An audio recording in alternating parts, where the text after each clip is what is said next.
The truth is that free speech has been an important part of both left and right-wing ideology for many years. Basically, anyone who's a Democrat believes in free speech. So it's a real shame that the left has betrayed that cause and handed it over effectively to say, oh, it's got nothing to do with us. In fact, we're the censors. Anyway, I'm not going to deny that I'm from the left just because most lefties have abandoned free speech. Absolutely, yeah. Traditional, old Labour and the values that they used to represent. Old style lefty. Not so much old Labour, but old style.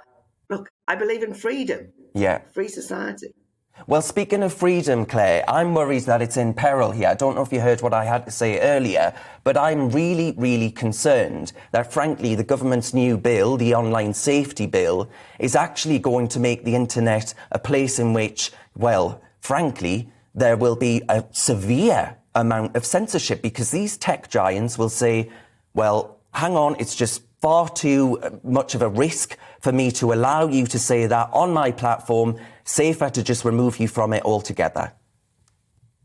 You've identified the key point here. I listened to the whole of your show. You've had some very good points made. Those people who were interviewed in the Vox Pop made some entirely reasonable raised some concerns, didn't they? They feel as though a Twitter pile-on or where people are being vile on social media or where kids are being bullied, can't someone do something? And they worry about the power of big tech. The problem is with this online safety bill is the government is handing more power to big tech as censors. They're not losing power here because of the threats the government is throwing at them. They're basically being told, you must decide in advance what is harmful, what might be considered to be misinformation. They're already doing that as it happens.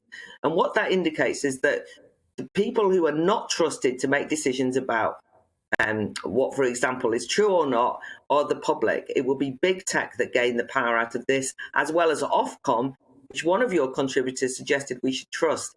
Anyone who's had any dealings with Ofcom might gulp at that thought, but we're creating a hugely powerful regulator now. And the group of people who get a look in here are ordinary people.